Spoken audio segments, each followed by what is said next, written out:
కీర్తనల గ్రంథం 34వ అధ్యాయం 8వ వచనం. యెహోవా ఉత్తముడని రుచి చూచి తెలుసుకునడి.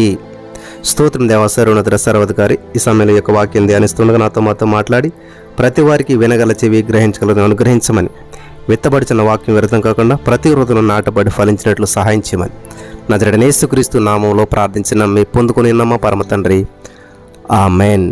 ప్రియులారా, ఒక అద్భుతమైనటువంటి జరిగిన సంఘటన మీతో పంచుకోవాలని చెప్పి ఆశపడుతున్నాను. ఎందుకంటే ఈరోజున దేవుని గురించి అనేక మంది అనేక విషయాలు తెలియజేస్తూ ఉన్నారు. అనేక మంది అనేక నెగిటివ్ విషయాలు బయలుపరుస్తూ ఉన్నారు. దేవుడి గురించి ఏదో తెలియనటువంటి మాటలు మాట్లాడుతూ ఉన్నారు. ఇది ఒక జరిగినటువంటి సంఘటన మీతో మాట్లాడాలని చెప్పి ఆశపడుతున్నాను. చికాగోలో ఉన్నటువంటి డివినిటీ స్కూల్లో ప్రతి సంవత్సరం కూడా పిక్నిక్ ఏర్పాటు చేసుకుంటారు. వాళ్ళు పిల్లల్ని తీసుకెళ్తుంటారు అన్నమాట. అయితే ఎవరి ఆహారాన్ని వారే తెచ్చుకోవాలి. చక్కటి గ్రాస్ అంటే పచ్చిక బయల్లో అందరూ కలిసి భోజనం చేస్తారు. దాన్ని వాళ్ళు బాప్టిస్ట్ డే అని చెప్పి అందరూ పిలుచుకుంటారు. ఆ రోజు ఎవరైనా ఒక గొప్ప వ్యక్తిని ఆహ్వానించి వారంతా కూడా ఆయన యొక్క ప్రసంగాన్ని వింటుంటారు. ఒక సంవత్సరం వారు ఏం చేశారంటే డాక్టర్ పాల్ టిల్లిచ్, ఎవరండి? డాక్టర్ పాల్ టిల్లిచ్, మీరు ఇంటర్నెట్లో చూడొచ్చు. డాక్టర్ పాల్ టిల్లిచ్, TILLICH, టిల్లిచ్ అని చెప్పి కొట్టి చూడండి.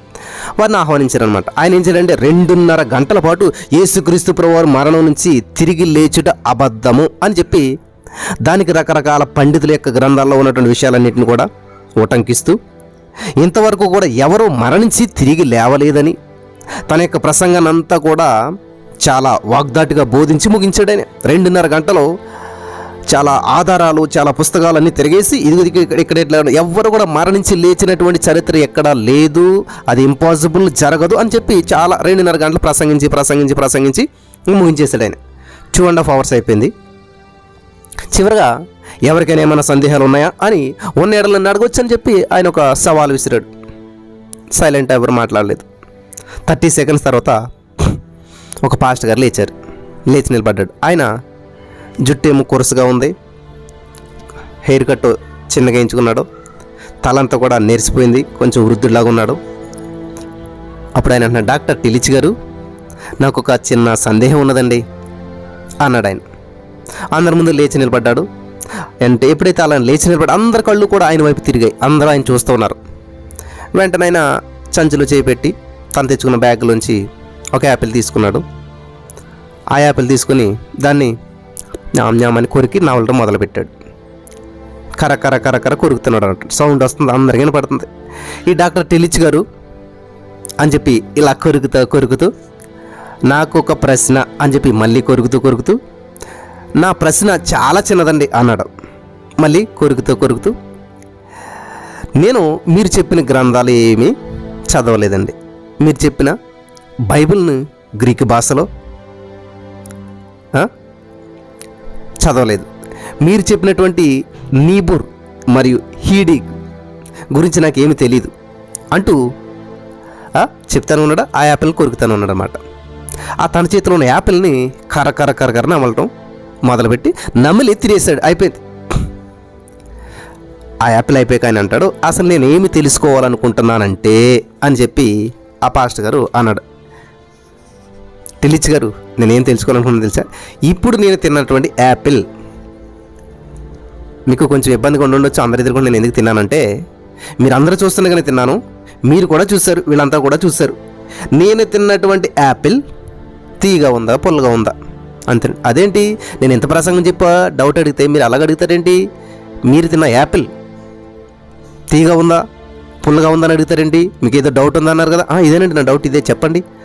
నేను తిన్నటువంటి యాపిల్ తీయగా ఉందా పుల్లగా ఉందా అని అడిగాడంట ఆ సేవకుడు టిల్లిచ్ గారిని.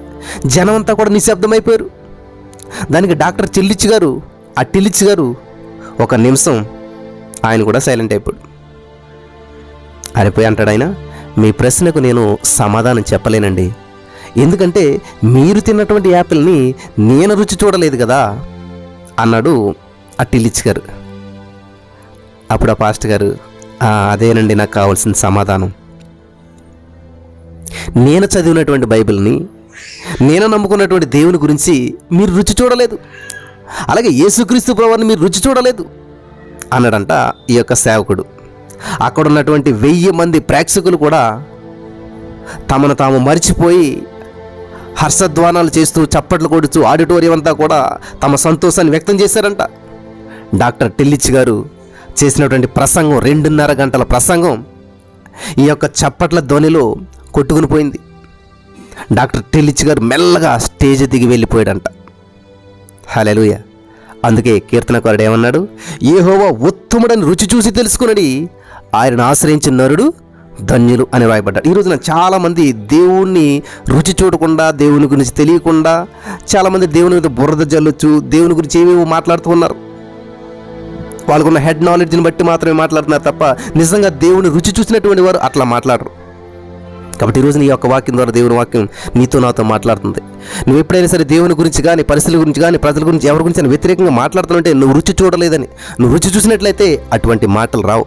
ఇక్కడ సేవకుడు చూడండి, అన్ని గ్రంథాలు నాకు తెలియదు కానండి, నేను రుచి చూశాను, యెహోవా ఉత్తముడని రుచి చూశాను, ఆ రుచి మీరు చూడలేదు అని పబ్లిక్లో ప్రూవ్ చేశాడు, చిన్న యాపిల్ తోటి అనమాట. అటువంటి జ్ఞానం ఇక్కడ ఉన్న వాళ్ళందరికీ దేవుడు అనుగ్రహించి నడిపించి బలపరచును కాక. ఆమేన్.